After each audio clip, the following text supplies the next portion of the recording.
Muy buenas noches, bienvenidos a esta primera sesión del año 2021 de TED Circles. Tengo el privilegio de ser su anfitrión para esta actividad en la que vamos a estar hablando sobre el tema global elegido por la organización TED a nivel mundial de aprendizaje intergeneracional. Y dentro de este tema tuve la oportunidad de seleccionar esta charla TED.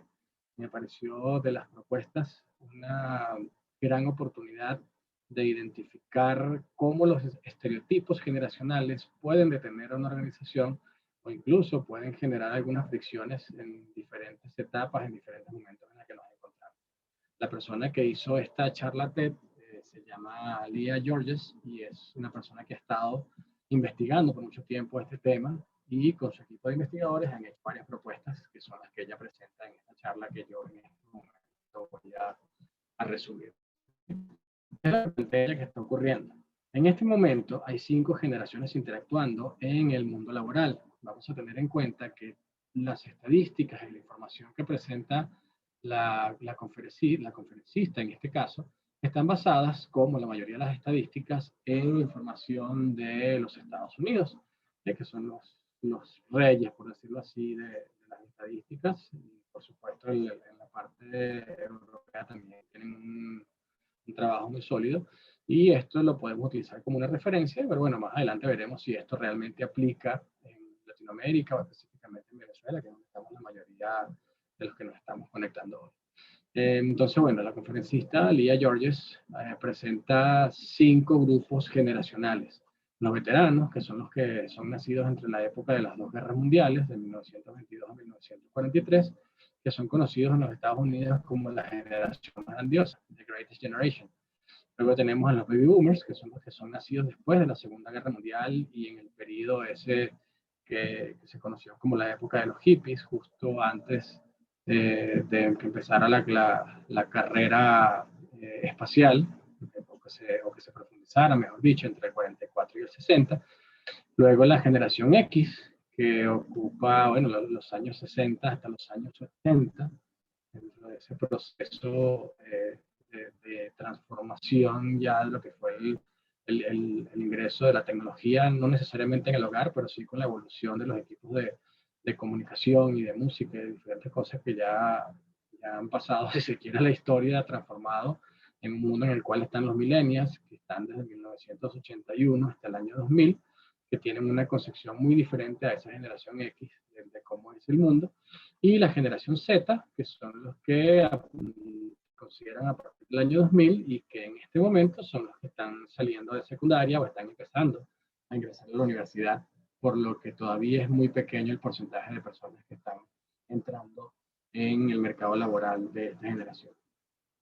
En su presentación, Lía nos habla de que los veteranos o esta generación más grandiosa son reconocidos como personas maduras. Por supuesto, son personas que ya tienen una edad bastante avanzada, están cerca de los 80 años y la mayoría están retirados, pero no necesariamente están todos desincorporados de la fuerza laboral en los Estados Unidos.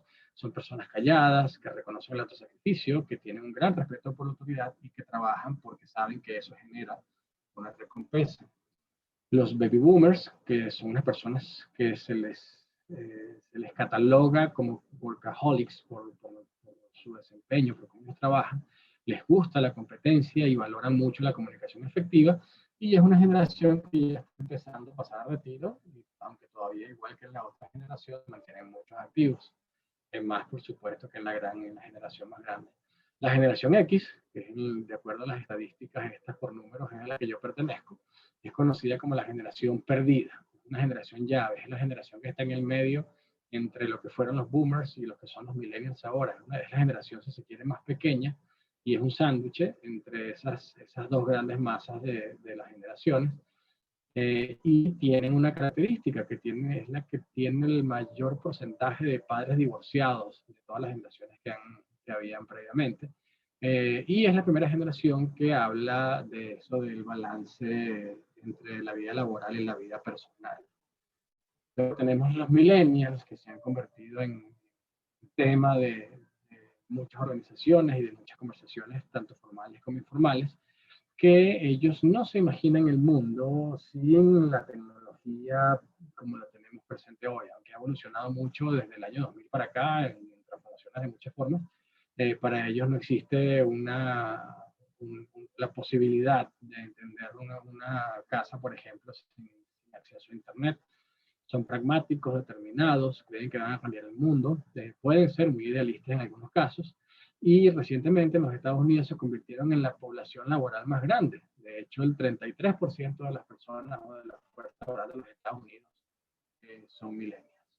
Bien. Y finalmente la generación Z, que está empezando en este momento a ingresar al mundo laboral de una manera todavía muy pequeña, están saliendo de secundaria, están ya entrando en las universidades y bueno, algunos estarán ya convirtiéndose en parte de la fuerza laboral poco a poco.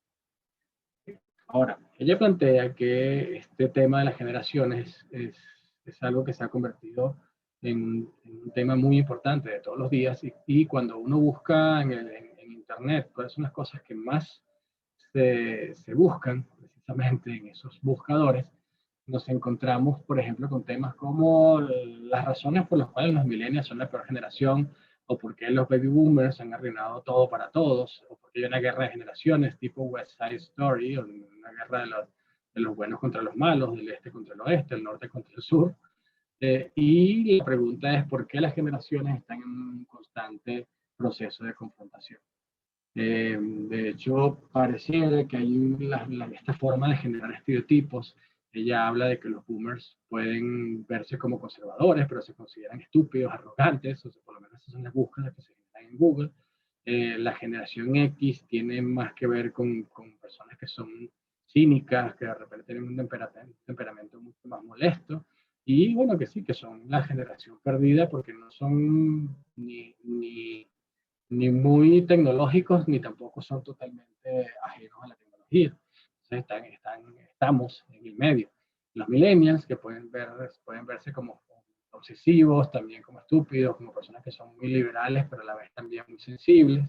Y la generación Z, de acuerdo a Google y las búsquedas que más ocurren, se ven como la generación que está realmente, a falta de una buena traducción, son los que están con el futuro perdido, ¿no? Para no utilizar una palabra fuera de la formalidad.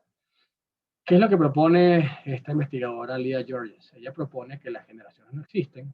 Ella con su equipo han pasado años estudiando el comportamiento de las generaciones y dice que puede que no sean reales y que en caso de que sí existieran, no se puede hablar de que alguien pertenece exactamente a una generación. De hecho, ese rango de 20 años entre el inicio y el fin de una generación me parece que es demasiado amplio y simplemente lo que ocurre es que las personas han aceptado estos estereotipos o estos bloques generacionales para definir un tipo de conductas y las personas no solamente se identifican con ese grupo, sino que también adoptan comportamientos como si fueran reales y como si necesariamente tienen que cumplir con con esos comportamientos, con esas formas que tiene su generación. Ahora, ¿qué es lo que pasa? ¿Por qué las organizaciones se detienen en función o en torno a este tema de las generaciones? Bueno, ella plantea que el tema generacional en este momento no solamente es parte de los temas de trabajo, sino que ahora es el tema en el trabajo, la preocupación por cómo manejar esta situación con las diferentes generaciones. El problema es que se está asumiendo que los resultados que salen en Google son verdad. Entonces, que cada una de las personas, de acuerdo a la edad que tiene, debe tener un tipo de comportamiento, un tipo de conducta o un tipo de pensamiento en función a lo que Google está arrojando según las búsquedas que hace la gente.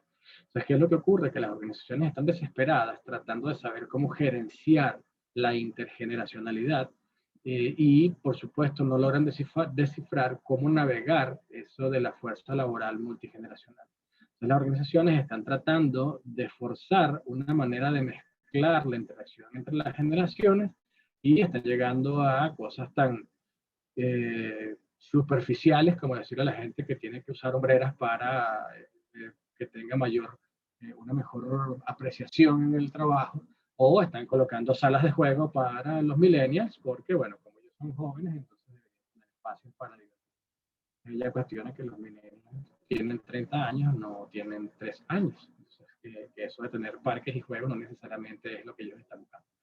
Ella plantea también que las personas simplemente somos más parecidos que diferentes, somos más similares de lo que pensamos. Todos los trabajadores quieren tener un mejor café, espacios más agradables, espacios limpios, todos quieren llegar a su casa y estar tranquilos. Y el tema es que las organizaciones, en muchos casos, han olvidado que la gente simplemente es gente. Ahora, ¿qué pasaría si encontramos a la gente donde está? Básicamente ella dice que hay personas de 70 años que chatean con un celular inteligente y que hay personas de 20 años que les gusta tejer y que les gusta hacer cosas que normalmente están enmarcadas en lo que se entiende por lo que haría una abuelita de 70 años. Entonces, lo que ella plantea es que no se puede trabajar solo con el estereotipo y pregunta que qué pasaría si revisamos por qué la gente busca lo que busca.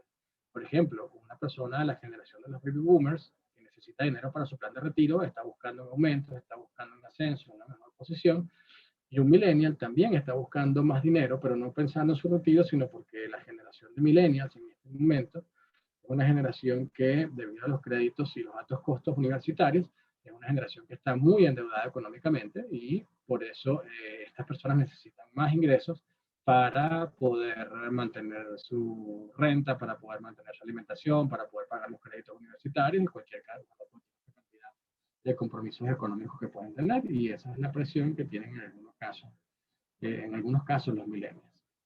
Ahora, lo que ella plantea es que tenemos que pensar en liderar más que en gerenciar. Porque si no piensas que estás liderando, tienes que entender que todos los días estás liderando, independientemente de la posición que tengas. Hay personas que no asumen, de acuerdo a lo que ella plantea, que deben tener la conciencia del liderazgo y no dejar que las cosas simplemente se hagan de acuerdo a los estereotipos. Se plantea que qué pasa si le preguntamos a la gente por qué hace lo que hace, cómo llega a trabajar, cómo pasó, dónde vive, qué hace, por qué va a trabajar y para qué hace lo que hace. Son muchas cosas que tienen que ver con lo que realmente motiva e inspira a la gente a hacer las cosas que hace y que en algunos casos, como lo estamos manejando a nivel estadístico, hay organizaciones que están dejando de lado la importancia de conocer a la persona para solucionar de una manera práctica y más rápida el tema de las diferencias de la generación. Entonces, su propuesta es que es necesario pensar en el desarrollo de mentores, pero no solo del más viejo al más joven, sino también al revés. Que un millennial pueda estar enseñando a un boomer sobre la tecnología en el trabajo y cómo puede ser más eficiente. Entonces, lo que plantea al final es que también necesitamos tener un toque de humildad y tener lo que ella llama una curiosidad alegre, que permita generar interacción entre las personas, indistintamente de que puedan tener un paradigma o que puedan estar enmarcadas en un estereotipo que, si bien es cierto, marca algunas conductas o marca algunas interpretaciones del mundo, no necesariamente se traduce en que eso sea algo inalterable y que sea así igual para todas las personas. Entonces, bueno, básicamente es el resumen de lo que es la charla de Leah Georges y es lo que va a dar paso a nuestra discusión en este espacio del TED Circles de este martes 26 de enero. Y yo cierro aquí la grabación y bueno, les voy a dar paso para que empecemos a conversar. ¿Ok?